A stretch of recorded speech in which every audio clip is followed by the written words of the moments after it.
Patuloy po ang pagkupkup naman ng Pasay City sa mga lumilikas galing pong Tacloban. Pagdating doon wala naman po mga kamag-anak. Nasa 10 City rin po, no? Sa may Villamor Air Base naman, sa Villamor Air Base Elementary School, ang ating kasamang si Pia Arcangel. Pia, kamusta dyan?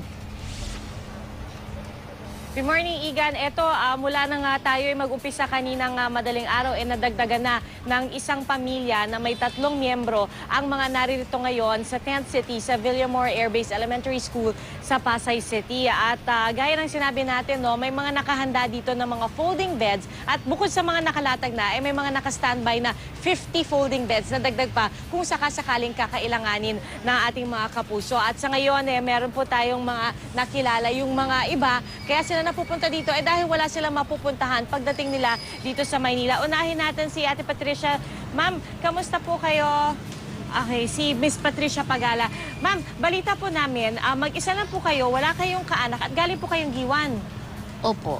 Oho, so pagdating nyo dito, wala ho kayong balak na punta na ibang kaanak? Mayroon, papuntang La Union. Kaya lang, ngayon, hindi pa man sinabi sa akin, maghintay lang daw ako kasi wala pa daw maghahatid.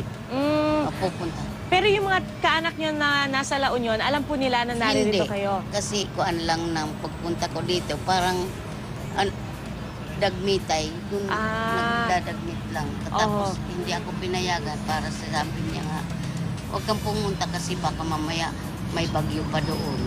Pero teka, meron ho ba kayong naiwan ng mga kaanak sa Giwan? Marami.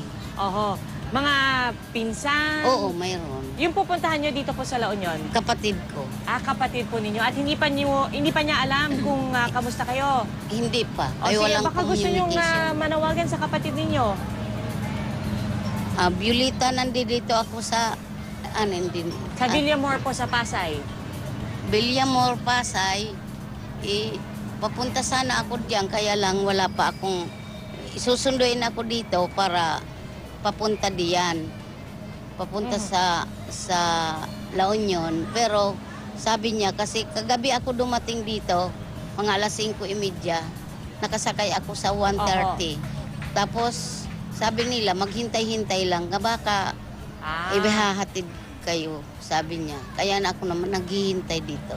Okay, sana makarating, no, sa inyong kapatid, ma'am. Pero ito, yung kwento naman ni Nanay Rebecca Cabalya, parang naiba po yung storya niyo, Nanay Rebecca. Kasi sabi po nila, meron ho kayong kaanak na pumunta sa Leyte para sunduin kayo, pero naiwan doon, tama po ba? Opo, pero nakasakay na po.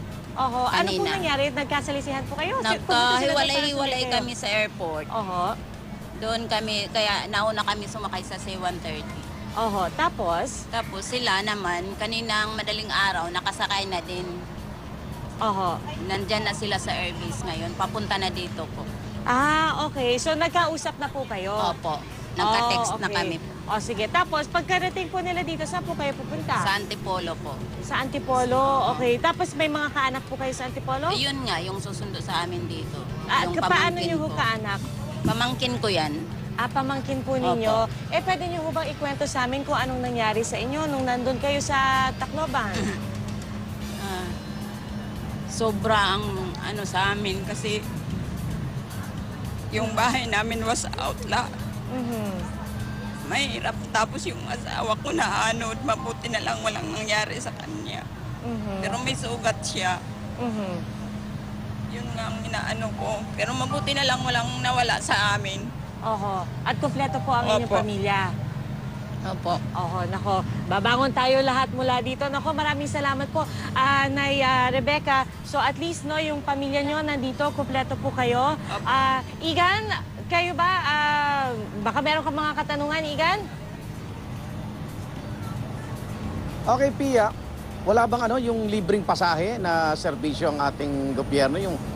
Kasi kung kailangan din ng bus, baka may magpahiram naman dyan para ihatid din sila doon sa kanilang patutunguhan. Actually, Igan, ang meron dito yung Oplan Hatid, no, galing dun sa Villamor Air Base Okay. mismo. Pero ito, hindi siya gobyerno. Ito yung mga private volunteers na nagsasabi na o nagsasign up, nagpapalista na handa raw sila na magdala ng ating mga kababayan dun sa kung saang lugar nila gustong pumunta. Ang problema, Igan, ay minsan nababakante. So may mga lugar na hindi napupuntahan agad at kailangan maghintay ng mga volunteer, lalo na dun sa mga willing na magdala sa kanila sa mga probinsya. Igan? Okay, maraming salamat, PR Kanghel, live po sa Villamor Air Base.